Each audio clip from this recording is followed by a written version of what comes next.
Hello les amis, j'espère que vous allez bien. En tant que bonne confectionneuse de perruques, en tant que spécialiste dans ce domaine, j'aime beaucoup vous montrer ce que je fais au quotidien. Et aujourd'hui, je suis en train de montrer à ma cliente qui a pris une formation, la formation globale en confection, création de marques de perruques. Je lui montrais la restauration qui est un élément très important pour gagner beaucoup d'argent dans ce business-là. Parce que si tu ne connais pas réparer les perruques, restaurer les perruques des gens, maman, oublie une fois. Tu vas caler sur un seul type de business. Pourtant, il y a plus de 5 sources de revenus que tu peux faire grâce au business des cheveux.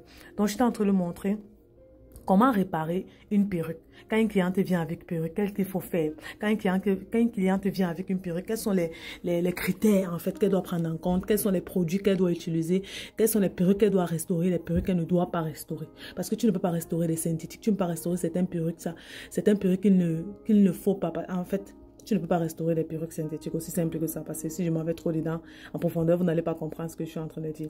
Donc, je suis en train de montrer les produits essentiels en fait dont elle a besoin. Je lui montre la qualité de la mèche quand elle touche, comment détecter que c'est une bonne mèche ou bien c'est une fausse mèche. Et en fait, maintenant, en fonction de la qualité de mèche aussi, les produits vont avec. En fonction de la qualité de si c'est coloré ou pas, il y a des produits qui vont avec. Et maintenant, il y a aussi des produits pour des perruques qui sont bouclées et des perruques qui ne sont pas bouclées. Donc, les perruques lisses et les perruques king curly, deep wave et tout ça. Il y a la manière aussi de restaurer ces perruques-là. Donc, je tente de l'expliquer en fait de fond en comble ce qu'elle doit faire exactement pour que les restaurations qu'elle fasse, les réparations qu'elle fasse soient bien faites et que les clientes reviennent. Vous devez savoir une chose quand il s'agit de réparations. Les réparations de perruques n'est pas seulement le lavage, lissage, bouclage, non. Les réparations de perruques aussi englobent toute l'intérieur de la perruque, c'est-à-dire est-ce que c'est déchiré, il faut réparer, est-ce que la tuile est gâtée, il faut coudre, tout ça bien en compte. Si vous ne connaissez pas comment aussi fixer les prix de tous ces services que vous donnez, vous allez beaucoup perdre de temps et d'argent.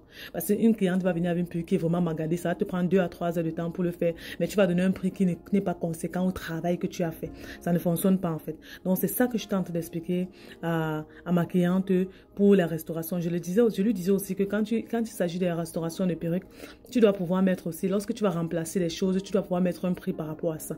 Et on est passé maintenant au lavage, les produits qu'elle a utilisés. Quand il s'agit d'une perruque bouclée, quel est le produit utilisé? Quand il s'agit d'une perruque lisse, quel est le produit qu'elle doit utiliser? C'est un cours normalement qui dure entre 3 à 4 heures de temps. Et elle a réussi à le faire. Si vous avez besoin de ce cours spécifiquement, n'hésitez pas à entrer en contact avec moi.